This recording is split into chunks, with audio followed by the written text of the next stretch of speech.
Thank you very much, Marios, for this very nice introduction, and thanks for inviting me to this challenging workshop.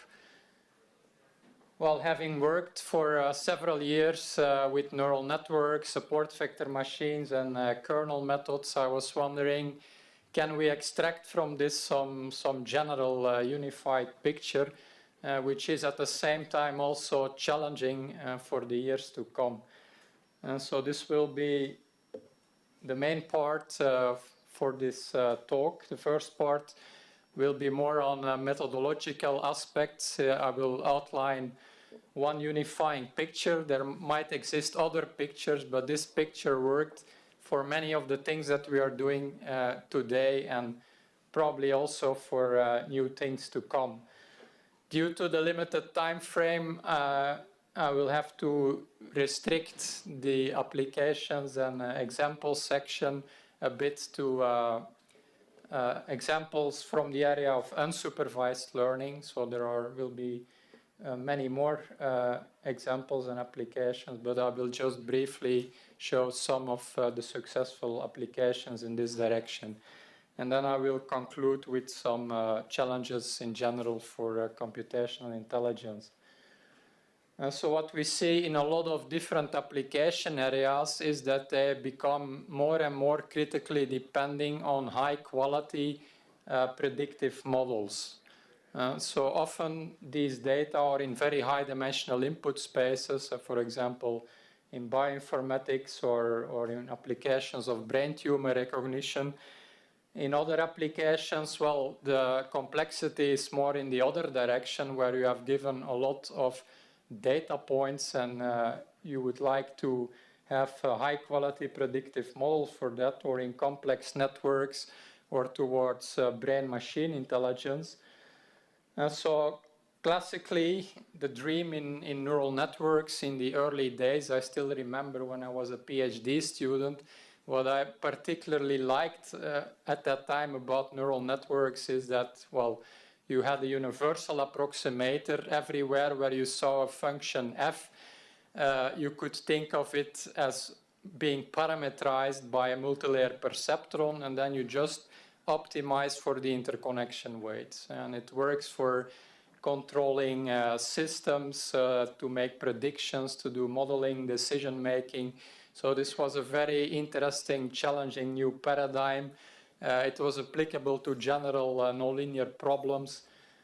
So both static and dynamic problems, recurrent networks, supervised and unsupervised.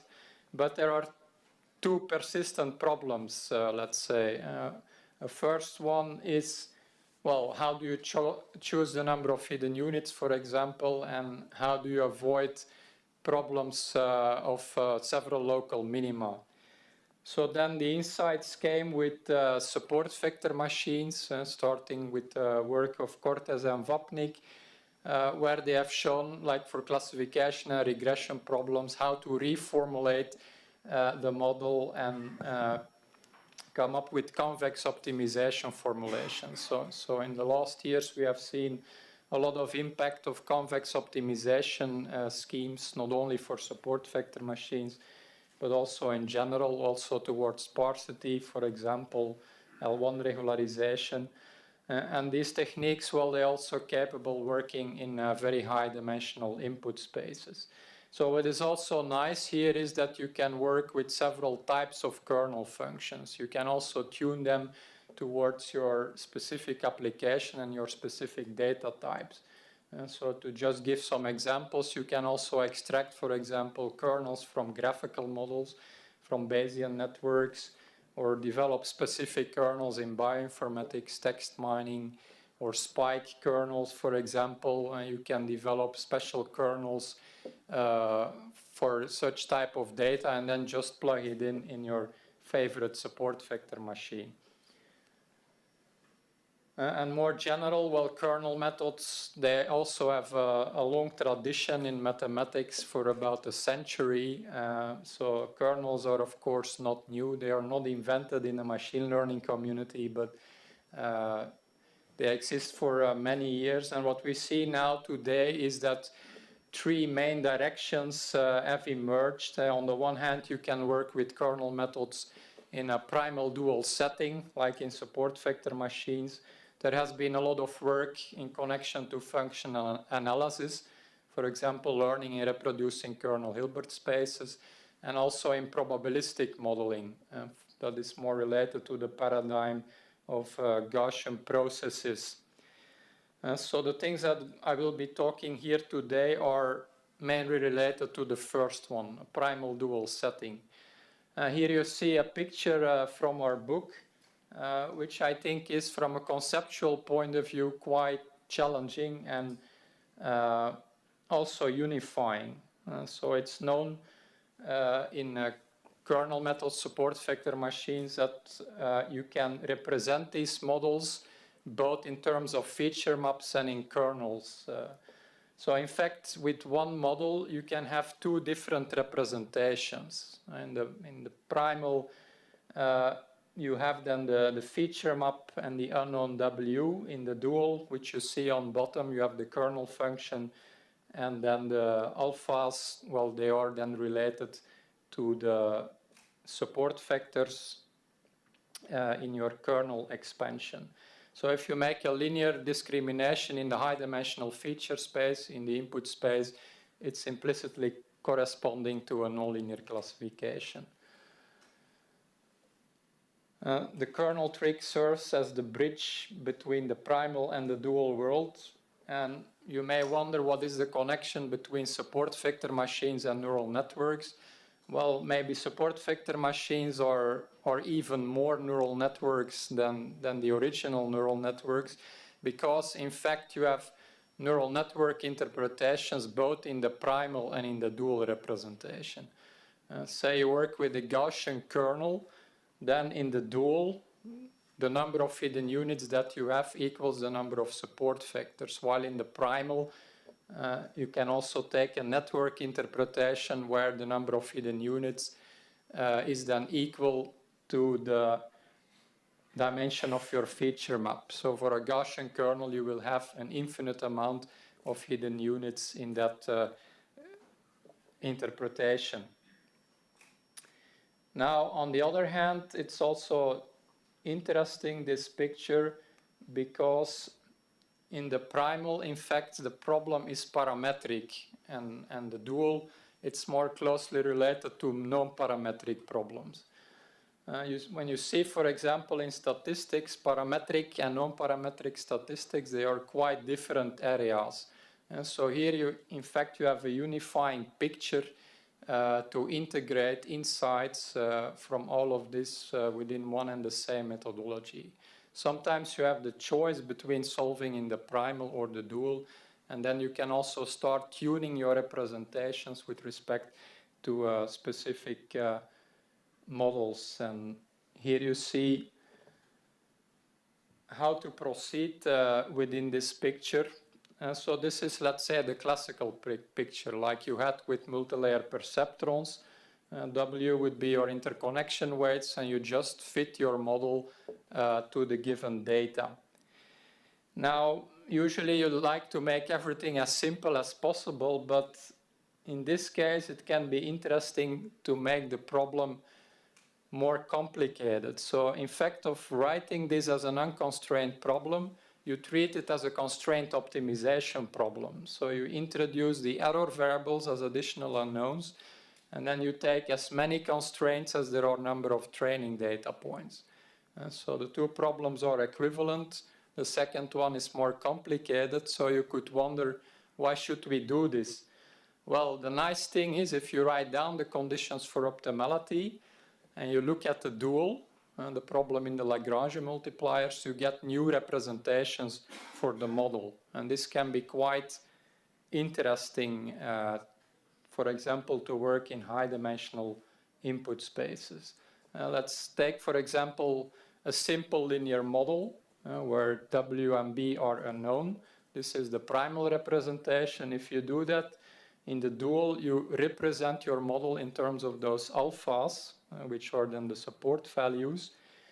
But you see, yeah, when you have, for example, an application like this, where you have 1 million data points, for example, in a 20-dimensional space, it's not very smart in this case to solve the problem in the dual, because your kernel matrix would be 1 million by 1 million.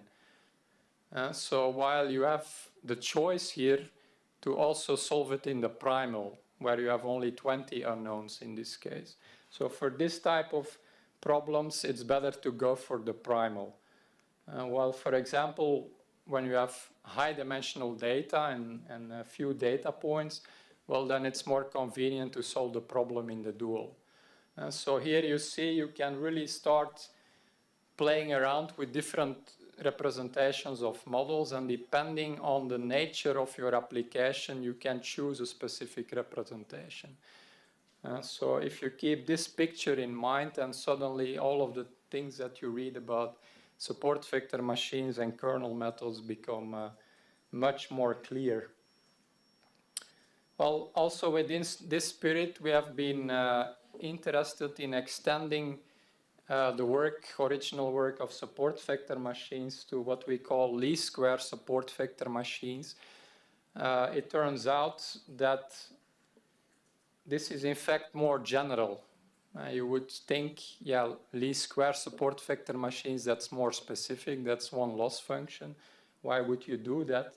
Well, in terms of least squares and equality constraints, it's in fact much easier to extend those ideas to a very wide range of problems in supervised and unsupervised learning. And so this is a bit like in the classical original spirit in neural networks, where we were interested in applying the multilayer perceptrons to a very wide range of problems. Well, this is actually also possible for least square support vector machines. So here you see some of those primal formulations. The list is much longer, but here you see some examples for supervised and unsupervised learning. So with equality constraints, you can keep your basic model sufficiently simple. If you have inequality constraints, already your basic core model becomes quite complicated. So if you want to do smarter things on top of it, for example, include additional prior knowledge, you really start having lots of inequality constraints, and overall it becomes quite messy. So the claim is, if you really want to understand the essence of things, it's often good to look at the LSSVM case first. And you can further build on that. You can work with the core model, playing around with loss functions and different regularization mechanisms. Doing that within such a constraint optimization framework enables to obtain the optimal representations of your models. Classically, like with multilayer perceptrons, you start with a parameterized model and you just fit it to your data. Here, you additionally want to show what are the optimal representations of the models. We don't say that beforehand. We derive all of this from the conditions for optimality. So we not only derive the training problem, but also the optimal kernel representations. So within this picture, you can also integrate the picture from parametric and non-parametric problems by considering different core models in connection to regularization schemes and different constraints. So this brings me to some examples. I will first show some examples in kernel spectral clustering. So spectral clustering has been introduced earlier in the literature. So what we do here is view such eigenvalue problems for clustering. We view it as the training problem, in fact as the dual problem to an underlying model specification. You see in the primal you have a feature map, and from that primal problem you can derive this eigenvalue problem as the optimal solution. So instead of starting from the eigenvalue problem, you derive it as the optimal result. So you know under which condition this is optimal. And in fact, the advantage of doing so is that thanks to the fact that you have this characterization, you can also make out-of-sample extensions, for example. Develop new model selection criteria. You can come up with new methods for large-scale problems and things like that, all thanks to these complete formulations for your problem. So here you have a simple toy problem with 3 clusters. This is what you would traditionally also obtain with the k-means algorithm, for example. But say you have a new data point, what do you do then? So often you need to recluster, for example. But like in classification and regression problems, well, you learn a model from your given data, and then you use it later on for making predictions. And so we extend this idea here also to clustering. So here you see the out-of-sample extensions in regions of the underlying models. So you can also start doing things like cross-validation, for example. So you can also tune these models to get optimal results in the terms of generalization. And generalization and intelligence, well, those things are closely connected to each other. Here you see an example for a problem on image segmentation. So the image on top is given. On bottom you get the segmentation result. And the picture at the right, that is a model selection curve. So you see there straight lines, and this is a good indication. In order to have a good model, in this case, a good clustering, you should have straight lines in this model selection curve. And you can evaluate this on validation data. So what you see here is really an optimal clustering in the sense of optimal generalization with validation and cross-validation possibility. So here this is based on line structures, but you can also do this based on Fisher criteria on which you cross-validate, and so this can also give you nice results. Now this framework also enables you to sparsify the models. So in this picture, if you would work with a dense representation of your model, you would have more than 100,000 support vectors, because you have more than 100,000 pixels. So what you see here is based on incomplete Cholesky factorization, the set of white points which serve then in fact as support vectors in this model. So you see that this is already much sparser, but we can even go to very sparse representations in this case. Here you see another picture together with the support vectors, but we can really come to extremely sparse representations of the models. In order to have this good segmentation result, you only need 12 support vectors instead of 100,000 if you work with a dense representation. So in this model selection curve that you see at the right, it turns out that the tips of those lines, well, they serve as prototype vectors in this case. The points in the middle, well, they are at the boundaries between clusters, and then it's also enough in the middle of the line just to take a few additional support vectors. So for this type of applications, we can really come to highly sparse representations. So sparsity in general, also in statistics, mathematics, machine learning, is quite an important topic these days, like with L0 regularization, L1 regularization. So here you see alternative schemes to get such highly sparse representations. Well, in fact, the kernel models, the kernel representations through such a constraint optimization problem, they also enable to put here additional constraints.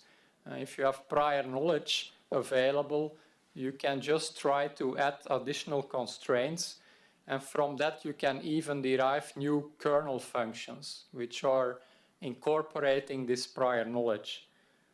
So here you see an example of that. The image at the left is given. You have here mainly 3 clusters, the sky, the ground, and the horses. And what you see here is the kernel spectral clustering without any prior knowledge.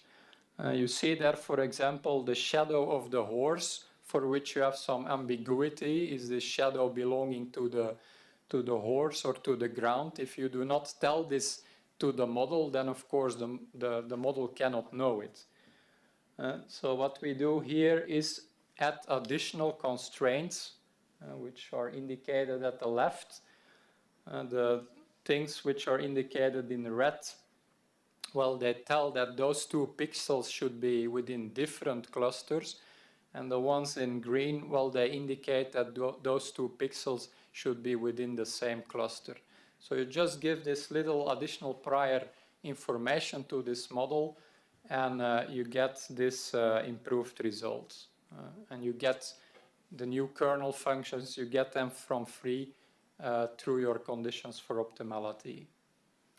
So recently, this month, we also published a paper in neural networks on a hierarchical version of the kernel spectral clustering. So hierarchical schemes have been, for example, popular also in bioinformatics applications. Here you see a microarray data set. And what we do is we look, in fact, at different scales for which the generalization of those models are stable. And related to that, we plot such a dendrogram. So that dendrogram that you see here is in fact optimal in the sense of generalization. So this is quite promising to be applied also in other areas. Here you see an example in a totally different area of the Belgium power grid. So we have here time series available for about 250 substations in the Belgian grid. And these time series relate to 5 years of data for which we have the electricity consumption. What people do classically in this area is first do dimensionality reduction and then apply, for example, some k-means clustering. So what we were doing here is directly clustering in the very high dimensional input space. It's more than 40,000 dimensional without any additional pre-processing or something. You see that this kernel spectral clustering is quite powerful. Here you see 3 different profiles of different customers, residential, industrial profile, depending on this consumption. So this type of method gave nice improvements over the traditional methods. So here I also would like to explain about a new method for data visualization. A few years ago it was published in the IEEE transactions on neural networks. So traditionally, well, you're all used to work with self-organizing maps, and in recent years there has also been quite some interest in manifold learning techniques like Laplacian eigenmaps and locally linear embedding, for example. So in this new method, which is called kernel maps with a reference point, the problem is characterized by solving a linear system. Just like we do LSSVM for classification and regression, where you only have to solve a linear system as a training problem, and then do a bit of cross-validation to determine your tuning parameters. Well, you can also do it for this type of problems. And so you can solve it as a linear system and doing cross-validation, having out-of-sample extensions and all of that. So how does that work?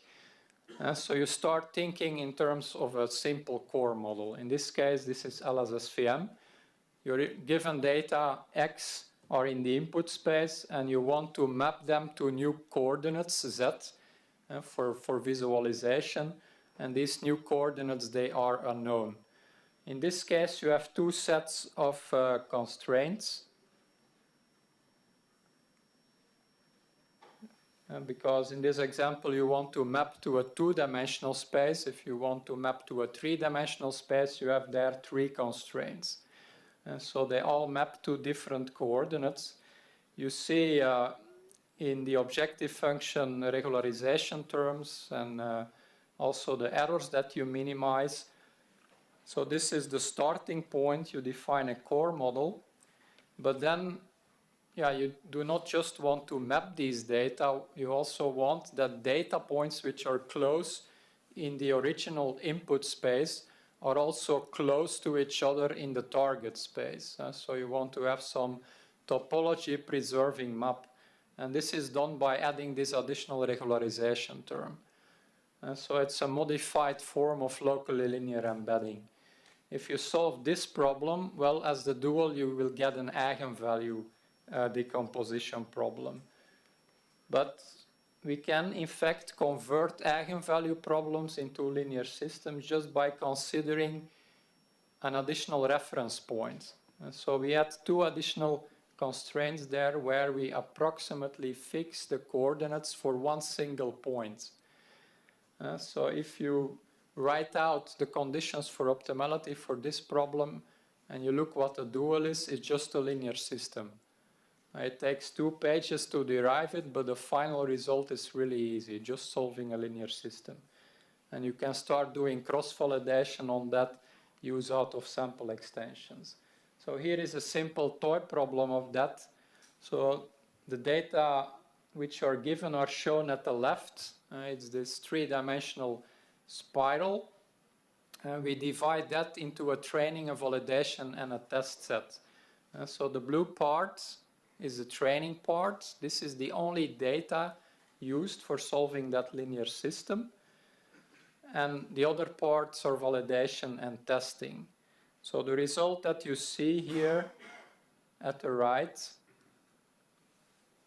also show the results for the out-of-sample extension. So for example, the red part is the generalization of the underlying model to the new data. And the two views that you see here is the result for two different choices of the reference point. So you see that this reference point, it's like choosing a perspective on the object. It's like an eye to look at the object, and you can create different representations in this way. So here you see another example on real-life data sets visualizing a gene distribution, where you not only have training genes then, but you also have validation and test genes. And this is then the result for getting an optimal data visualization with out-of-sample extensions. Well, at the beginning, I've also talked a bit about different possible kernel functions that you can plug in support vector machines and also in least square support vector machines. So in all of the things that I've shown here, you can just plug in whatever positive definite kernel that you like.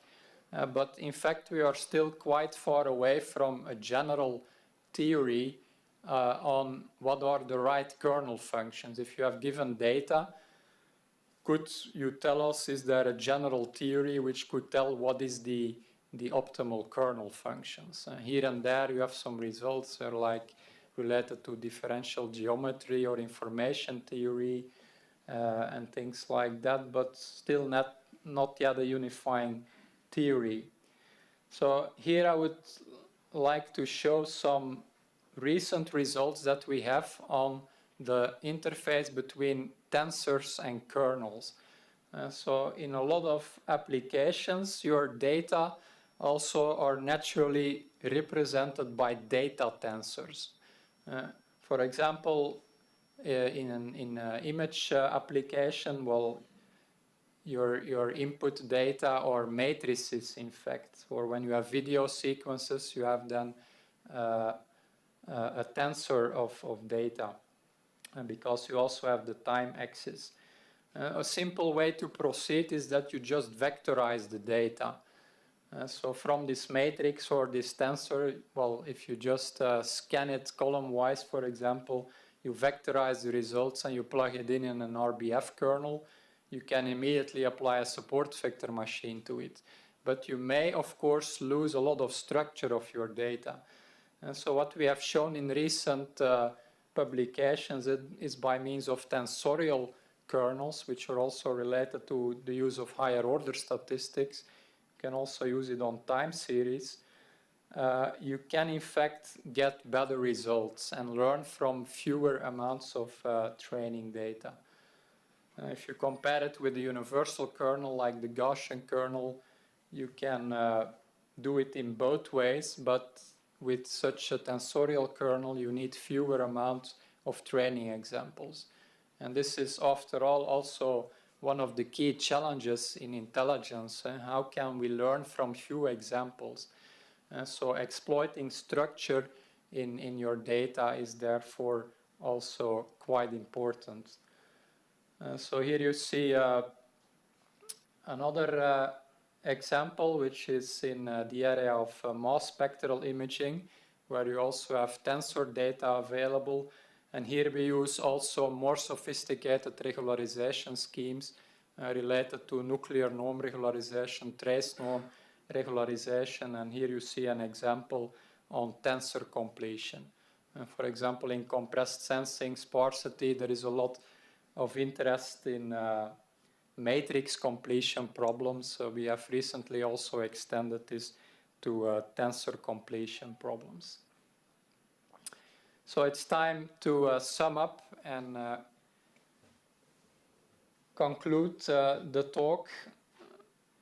So from what I have explained, I think we might derive three main challenges. There are, of course, many more specific challenges, but one important challenge is certainly when you start doing more advanced things, how can you still have sufficient contact with the end user? Because you tend to make your models more complicated, but the end users should still understand what is going on. So also the interpretability of the models is also very important, or incorporating, for example, prior knowledge into your schemes.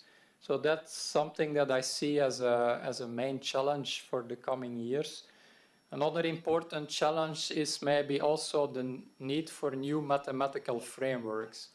I put here some emphasis on a primal dual setting, but you can also do optimization like in Hilbert spaces, Banach spaces. So my feeling is that maybe in the next 10 to 20 years, maybe whole new mathematical frameworks will have to emerge. And you see, for example, a lot of activity and results these days related to compressed sensing, sparsity, but all of this is related to parametric models. On the other hand, you have a lot of interesting results in kernels and support vector machines, but this is all non-parametric. So I see it as a big challenge in the coming years to try to get a unifying framework in which you can integrate several of these techniques. So I've shown you that this primal dual setting might be one of the possible frameworks, but my feeling is that, well, new mathematical frameworks may emerge and might eventually be better for the coming years. And another important thing is scalability. From the moment that you start doing more complicated things, add more constraints, then also your dual problems start to get more complicated. Like a couple of years ago, you could only tackle a few hundred data points, let's say, for more sophisticated methods. So for a lot of applications, this is of course not satisfactory. So we really need to scale up and come up with entirely new models. For the standard support vector machine, there has been a lot of research, like in decomposition methods or SMO, but it's always for one specific model. So that's not really what we need, I think. What we need in the coming years is more generically applicable methodologies that are universally applicable to a wide range of problems. So finally, I also want to thank a lot of co-workers for the joint work, and also several funding agencies. And this finally concludes my talk. Thank you.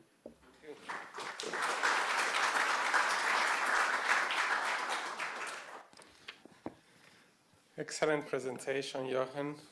Really appreciated all the applications and also the intuition in that you provided. It's always inspiring to know that you think you know a problem and you hear it from a different angle, and it's always very refreshing. Do we have any questions?